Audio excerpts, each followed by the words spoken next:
Navigating a Social Security Disability, or SSD, hearing can feel like trying to find your way through, well, a dense fog, especially when your livelihood really hangs in the balance.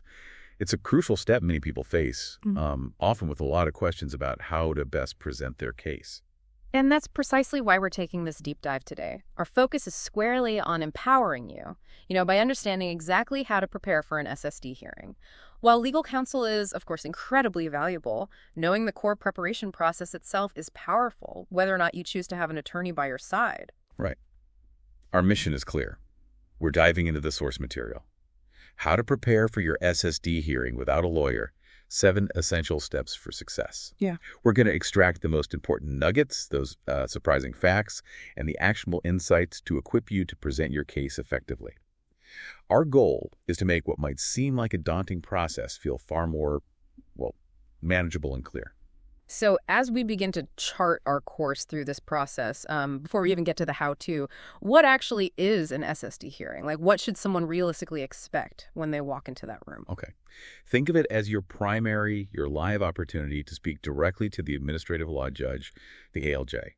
Unlike the earlier written application stages, this is where your case truly comes alive, so to speak. The ALJ will have already reviewed your file and all the evidence you've submitted, and now they're hearing directly from you. And I imagine a big source of anxiety can be just the unknown of how long this might take. What's the typical duration? Are we talking hours? No, typically it's a focus session, usually lasting about 30 to 60 minutes. During that time, the ALJ will ask you detailed questions about your medical conditions, your work history, and, crucially, how your daily life is impacted by your limitations. It's also pretty common for the judge to call upon medical experts or vocational experts to provide additional testimony relevant to your case. Understanding that structure up front can certainly help settle some nerves. And just to give you a complete picture, most decisions are usually issued within, say, 30 to 60 days after the hearing. Although, as you can imagine, more complex cases sometimes require a bit more time. So the hearing itself sounds incredibly high stakes, almost like a final exam. But before anyone even gets to that stage, what's the very first, non-negotiable step they have to get right? Is it purely about documentation, or are there other critical foundational pieces people often overlook? It absolutely begins and really ends with proper documentation. The cornerstone, the foundation of any disability claim is your medical records. Without strong medical evidence, your case really struggles to stand on its own. Okay. And when should this intensive collection process start? Should someone wait until a hearing date is set, or is there an optimal time frame? Yeah, good question. You should ideally start gathering these documents at least 60 days before your hearing date. Gives you some buffer. And this means comprehensive records from your primary care physician, every single specialist who has treated your condition, hospital records, emergency room visits, and all diagnostic test results. And here's a crucial insight many overlook. If it applies to you, do not neglect mental health records. Conditions like anxiety, depression, or PTSD can be just as disabling as physical ailments and often require specific documentation of functional limitations to be fully understood by the SSA. We've established medical records are paramount, but what about your work history? Many might think my past jobs aren't relevant to my current inability to work, but there's a critical reason why documenting those experiences is incredibly vital, isn't there? There absolutely is, yeah. Your work history isn't just about showing what you did. It's about defining the benchmark for what you can't do now. It's the foundation for proving you can't return to any of your past jobs, which is often the first hurdle in the SSA's evaluation process. So, yeah, their pay stubs, tax returns, employment records. For the last 15 years, right? That sounds like a lot. Yes, spanning the past 15 years. This information helps the vocational expert understand your background and any skills that might be transferable or, maybe more importantly, not transferable given your limitations. What about those closest to you, like family or friends? Do their observations factor into building a strong case? They absolutely can, yes. Third-party statements from family members, friends, or even former colleagues can provide really invaluable context on how your disability truly affects your daily life. The key here, though, is that these statements should focus on specific examples of your limitations and any observable changes in your ability since your disability began. Vague statements don't help much. And just a practical tip, While it's always best to submit all your evidence before the hearing. Get it all in early. Exactly. But judges often allow a limited time frame afterward for additional crucial evidence to be submitted, though, it's best not to rely on that possibility. Makes sense. Okay, once all those documents are meticulously gathered, the next big piece is your own voice. How do you prepare to tell your unique story to the judge effectively, in a way that truly resonates? Right. Your personal testimony is a critical, frankly, irreplaceable component. The ALJ isn't just looking for a medical diagnosis on paper. They want to understand how your disability specifically impacts your ability to work and, perform daily activities. It's the human element of your case. When someone gets to tell their story, what's the best way to communicate their condition? Should they be really clinical, use all the medical terms they know, or something else? No, actually, that's generally not the best approach. You should practice explaining your conditions in clear, straightforward terms without using excessive medical jargon. The focus needs to be squarely on your functional limitations. How does it stop you from doing things? Describe precisely how your condition prevents you from sitting, standing, walking, lifting, or concentrating for extended periods. And be sure to provide specific, real-world examples of how these limitations affect your daily life and, by extension, your capacity for work. And when you're discussing your job history during your testimony, what should you keep in mind then? Be honest and thorough. That's key. The judge will want to understand what you did in previous jobs, and specifically why you can no longer perform those duties. Be prepared to explain any gaps in employment, and crucially, how your condition has worsened over time. This shows a progression and impact. Okay, so what does this mean for answering questions about your daily life? I imagine those can feel pretty personal, maybe even intrusive. They can, yeah, but they're crucial. Practice answering common questions about your daily activities, your pain levels, your treatment compliance, and things like household chores, social interactions, self-care abilities. Your answers must always be honest and, very importantly, consistent with your medical records and any written statements you've provided.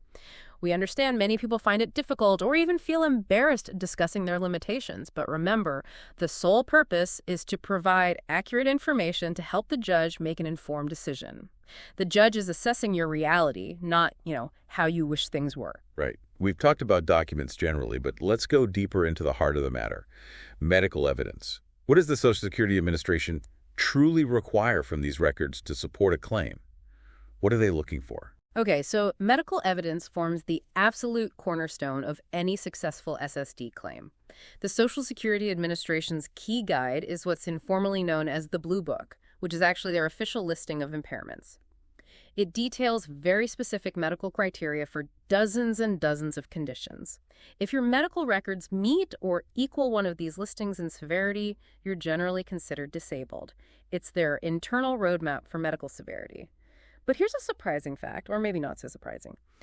Even if you don't perfectly meet a listing, you can still qualify if your limitations are equivalent in severity overall. Ah, okay. So it's not just about what the condition is, but its duration and severity, which the records need to clearly demonstrate. Exactly. Your medical records must clearly demonstrate the severity and duration of your condition, showing that it has lasted or is expected to last for at least 12 continuous months. That's a key threshold. Consistent treatment records are really crucial here. They significantly strengthen your case by demonstrating that you are actively following prescribed medical advice. A natural follow-up to that is objective evidence always preferred over subjective complaints? Things that can be measured versus how you feel. Yes. Generally speaking, objective medical evidence like lab results, imaging studies, clinical findings from exams definitely carries more weight than subjective complaints alone. However, it's incredibly important not to dismiss the importance of documenting symptoms like pain, fatigue, or cognitive difficulties. These must be thoroughly documented through detailed medical notes from your providers. And here's a key insight. If your doctor's notes consistently reflect your reported symptoms and limitations, it lends significant credibility to your subjective complaints. Plus, treatment compliance plays a huge role. The judge will examine whether you've followed prescribed treatments, if you've been unable to afford treatment, or maybe experienced significant side effects that stopped you. It is absolutely essential that these specific circumstances are clearly documented in your medical records by your doctor. Don't just mention it at the hearing. Gotcha. Okay, moving from medical specifics to the practicalities of work, let's explore the role of the vocational expert, the VE. How do they fit into this very intricate picture? Right. The vocational expert, or VE. They provide testimony about job availability and your ability to perform work based on, A standard formula: your age, education, work experience, and your physical or mental limitations as outlined in your medical records and testimony. What's fascinating here is how the VE actually analyzes your past jobs. It's not just a simple list, is it? It's more detailed. Not at all. No, the VE isn't just looking at your last job title. They classify your past work according to its skill level, like unskilled, semi-skilled, skilled, and also its exertion levels: sedentary, light, medium, heavy work.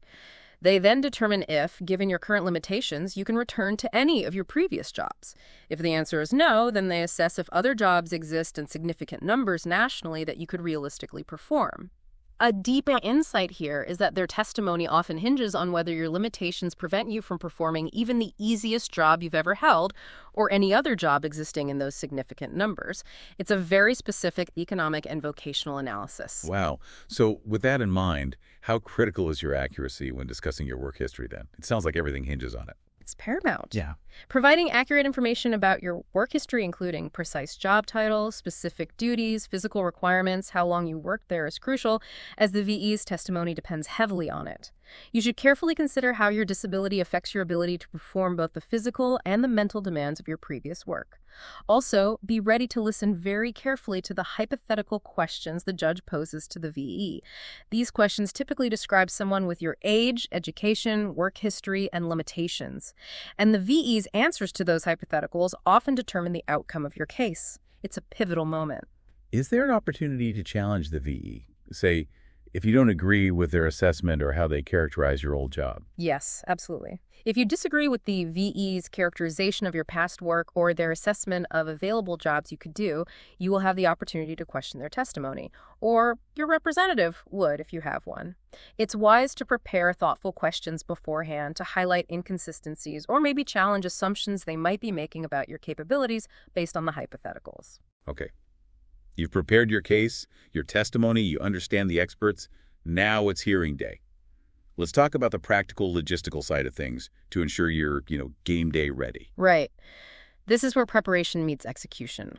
Plan to arrive at the hearing location at least 30 minutes early, maybe even a bit more depending on parking and security.